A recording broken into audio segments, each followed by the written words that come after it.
How that woman could cook her food with like grand opera sound. Why, you could give her dining room table one look, right away you gain 7 pounds. A sick man could eat himself well pretty quick.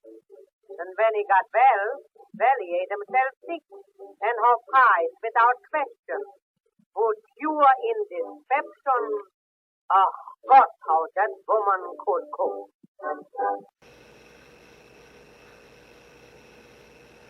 Hi everyone, and welcome back to my kitchen. I'm really excited about today's episode of Gina's Good Looking Cooking. It's an Oktoberfest feast. We're going to be making everything from scratch. We're making Wiener Schnitzel with pork cutlets, red cabbage, and German potato salad. So I'm really excited to get to cook with you today. The ingredients you'll need to make the pork Wiener Schnitzel follow. 1 pound pork loin, all-purpose flour, breadcrumbs, 2 eggs, 1 tablespoon butter, salt and pepper, the juice of 1 lemon, canola oil for frying. And you'll need the following ingredients to make the red cabbage. 2 tablespoons butter, 4 to 5 cups shredded red cabbage, 2 small apples, 1/3 cup apple cider vinegar,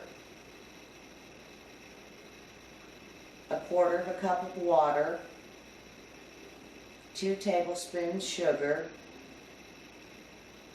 salt, pepper, ground cloves.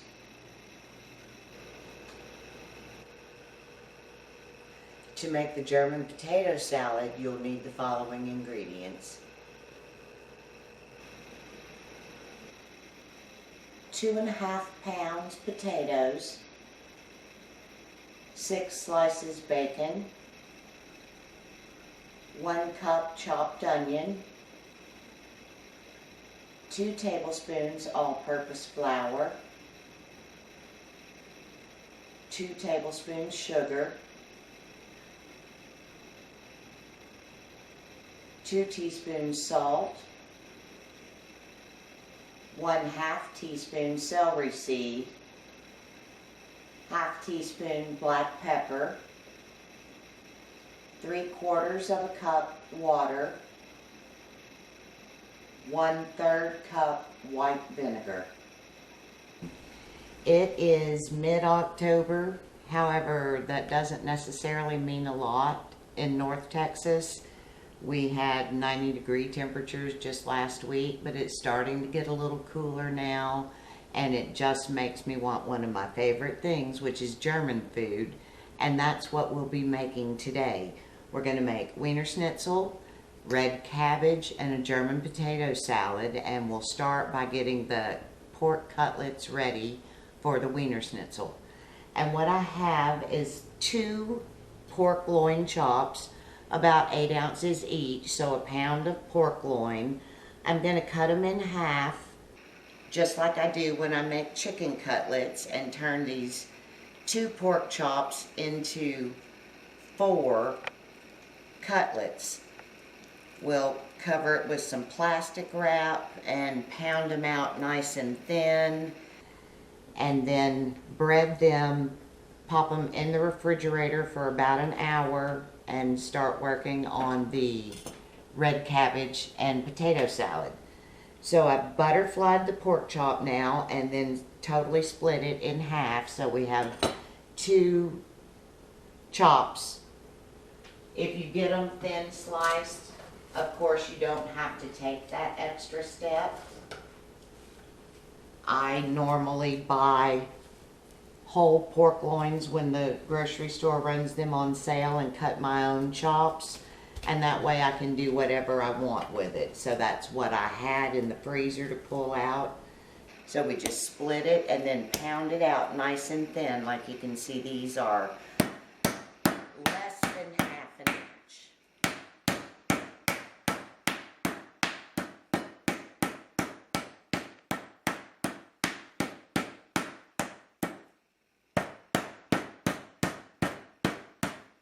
Just make sure you keep it covered with the plastic so you're not splattering everywhere.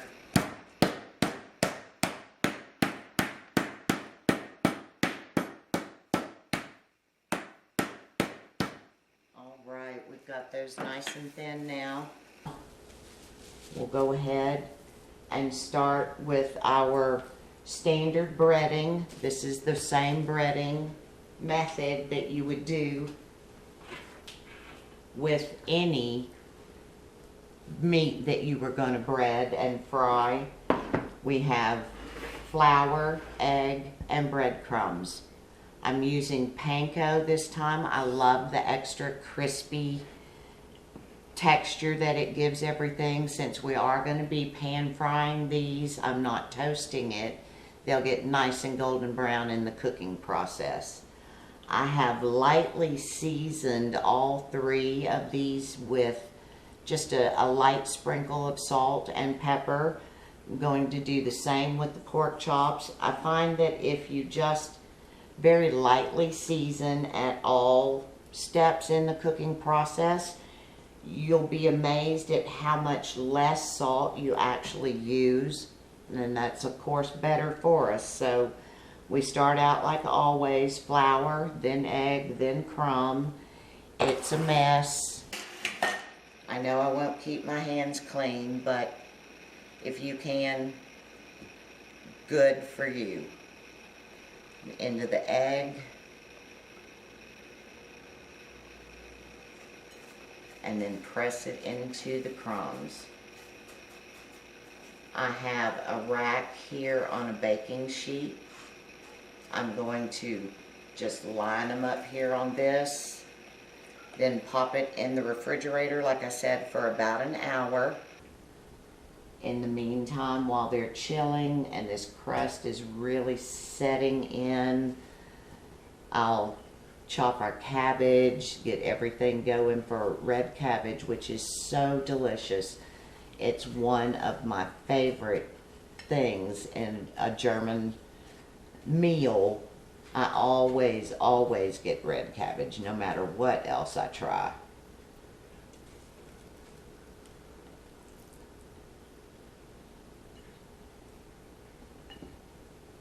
And again, you just want to lightly flour it, just barely dust it with the flour, shake all the excess off.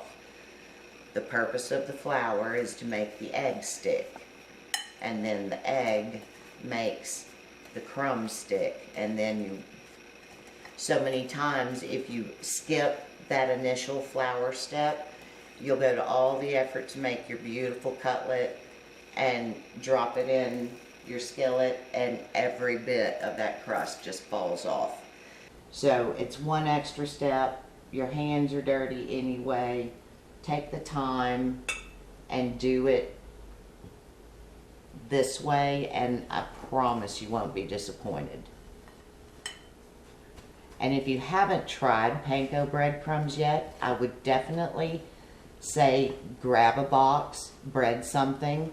It does great oven fried chicken. If you're doing quick cutlets, things like that, and you're going to do them in the oven, you would want to toast it first. It's a very white crumb, so it's not going to have a really attractive finished product if you don't, if you're cooking something quickly in the oven. So I've got these all breaded now. I'm just going to get some of this off my fingers, pop them in the refrigerator, and clean this up, and we'll be right back moving on to red cabbage.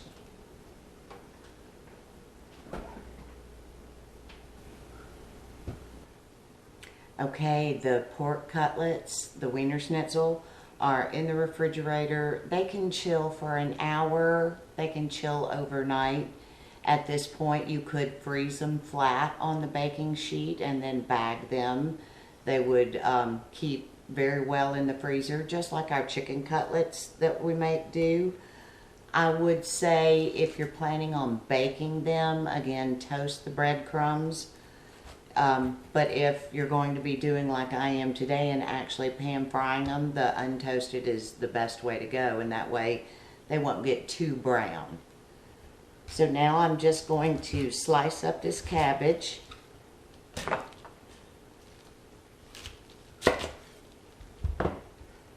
This is a relatively small head. I'm just cooking for Mike and I. Even though I do hope to have some leftovers for this meal, I'm going to try and talk Mike into firing up the grill later on this week and cooking some bratwurst, and these leftover red cabbage and the German potato salad that we'll be making next would go perfectly with some grilled bratwurst. So I'm just quartering this and slicing out the core. Toss that over here. I would not keep this for my scrap bag of vegetable stock. It's going to give it too strong a flavor. So I will toss some things, just not much. And now we're just going to just really thinly slice this.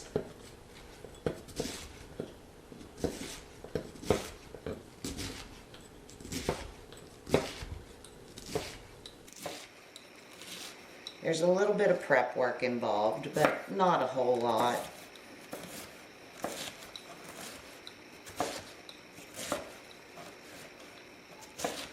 As I said, this is one of my favorite dishes. I don't care where I'm at. If there's a German restaurant and there is red cabbage on it, that is what I'm having. It's a tangy, sweet and sour.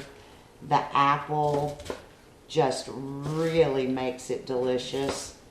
I make this recipe with clove, ground cloves. You could put caraway seeds in for a little different taste. I don't have any in my pantry currently, so we're going just with cloves. It's delicious either way. So we're going to get all this cabbage in the pan.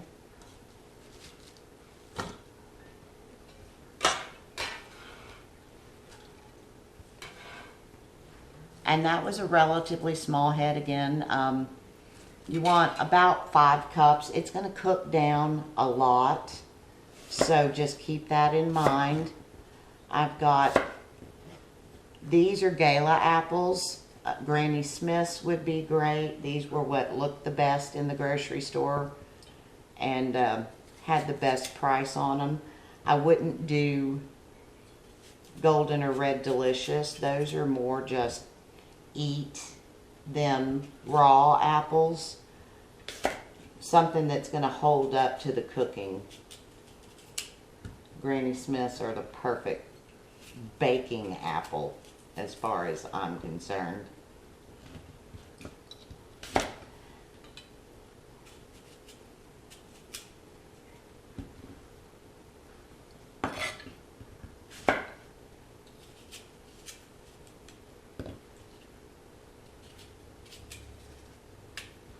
So now we've got these cored.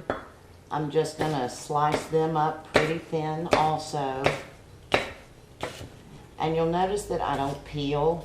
We've heard all our lives the peeling has the majority of the nutrients in it. I just don't really like to peel. So very seldom will you ever see me peel.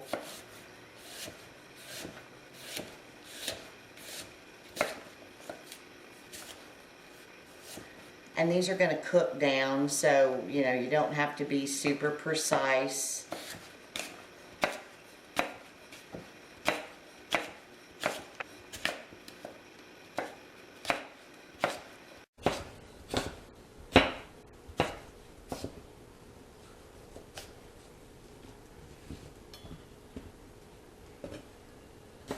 The house is going to smell so good in just a very short time.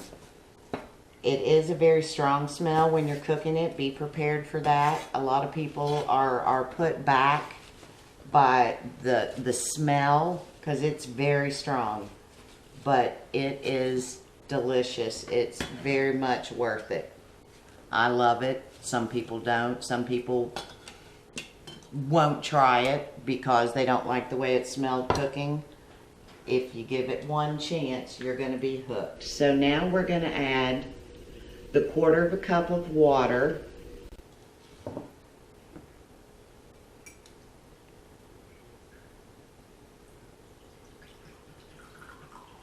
Got our apple cider vinegar here.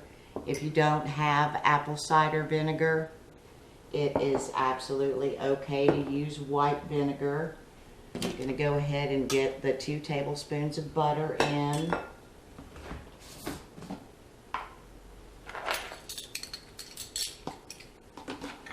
I want 2 tablespoons of sugar.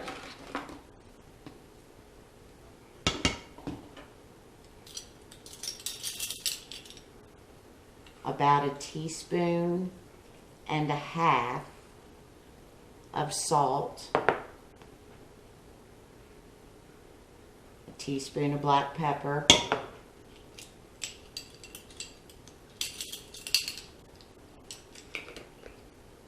and then we're going to do a good heaping 1/4 teaspoon of cloves.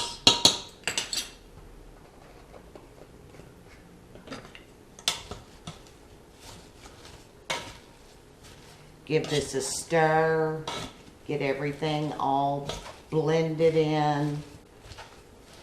It's not much liquid. This is going to cook down. Of course, the cabbage and the apples will make some liquid. You want to just bring this up real quick to a boil, reduce it down to medium low, and then just cook it, stirring occasionally for about an hour.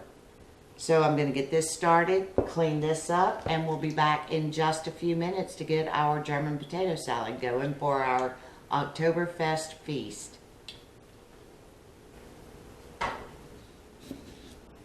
All right, we're back now and starting on the German potato salad. I've got my potatoes here, and like we talked about earlier, I don't like to peel, so I've just washed them good. I'm cutting them in half, and then I'll make pretty thin slices out of them now while they're raw. That way they'll cook a lot faster than dropping a whole potato or big chunks of it in the water. I've got some water coming up to a boil now already. I'm going to add some salt to it because, again, seasoning at all steps in potato jumps off the board. Seasoning at all steps of the cooking process just makes your food taste better, and you'll find that you use a lot less salt when you do things that way. Just start out with a very light seasoning. Taste as you go. You always want to taste your food. You don't ever want to serve your family or your friends something that you don't know is seasoned perfectly and just taste exactly like you'd hoped it would. So you always taste along the way. It's better to add more than have too much. So again, just slicing the potatoes in 1/4-inch slices. They'll cook really fast. As soon as I get them in the water, we'll get this onion chopped up. I went ahead and cut up the bacon and cooked it down already. So I've got the skillet there. I poured some of the fat out of the skillet. I'm going to be putting the onions in there to start them cooking down while the potatoes boil. And then it's just a matter of making this wonderful sweet and sour dressing, and it will be perfect for our Oktoberfest feast. So now I'm just going to get these potatoes in the water and come back and chop the onions up.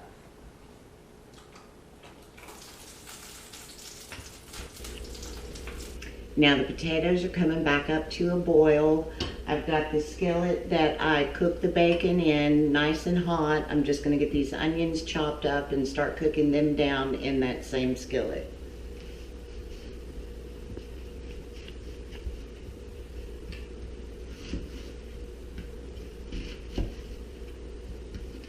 I like to chop it in fairly good sized pieces. I don't want it to be too small. I want to know when I get a bite of the onion. And I'd say probably about the size of a grain of corn.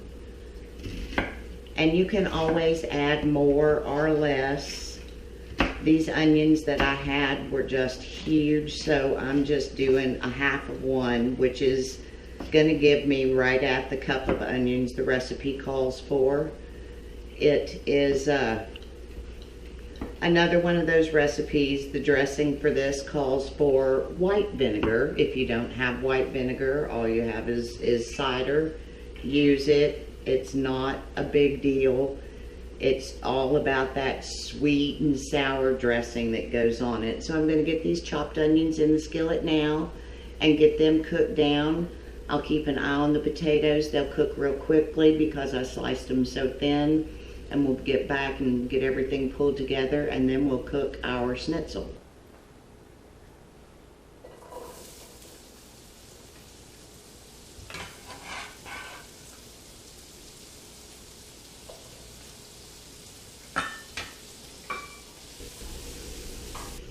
Okay, the onions have cooked down. They're translucent. We've gotten all the bits from cooking the bacon that were stuck to the bottom of the skillet up. I have mixed here together the flour and sugar, celery seed, salt, and pepper. So we're just going to put all this in here. Stir it around, coat the onions with it. This is going to be the thickening for the sauce. The sugar will melt. We want to cook it long enough to get the raw taste out of the flour. So just a couple of minutes. I'm going to turn the heat up a little bit on my burner. I've got another pan here getting nice and hot so I can start cooking the cutlets. I have them here. They've been in the refrigerator chilled. Everything, the crust is just adhered perfectly to it. And once this cooks just a little bit longer, we'll add the water and vinegar. Stand back, it will clear your sinuses. And that will be the sauce. The flour mixture will work with the water and vinegar and make the delicious sauce. I have my potatoes cooked and drained here. Just keep them warm right now, waiting for it. We'll toss the potatoes and the bacon with the sauce once we get it put together and cook up these pork cutlets, our Wiener Schnitzel, for our Oktoberfest feast, and it's going to be a wonderful dinner. All right, this is cooked good. I'm going to go ahead, remember, stand back. The vinegar can be pretty strong. I'm going to switch to a whisk now and make sure that we don't have any lumps in this. And you can see how quickly it's already coming together and getting nice and thick. And the potatoes are just going to soak this up. I've got it down on low now, just making sure everything is blended.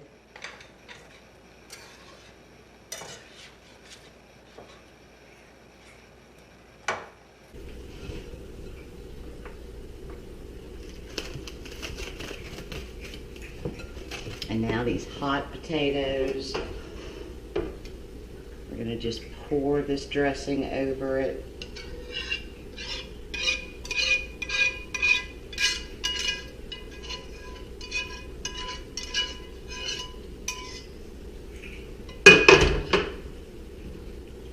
And we'll add the bacon.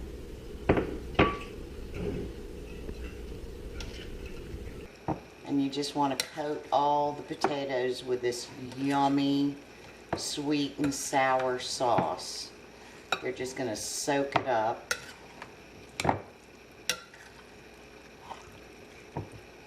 Our red cabbage is just over here on low, just simmering away.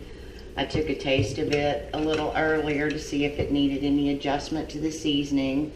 I added just a tad more cloves to it and another pinch of salt, and it is perfect. I'm just going to set this up here out of the way for now. Keep it nice and warm. It's an excellent picnic potato salad because it's delicious at room temperature as well as warm. It is not mayonnaise based, so it doesn't require refrigeration. I've got some canola oil and butter here in my skillet that is already getting nice and hot.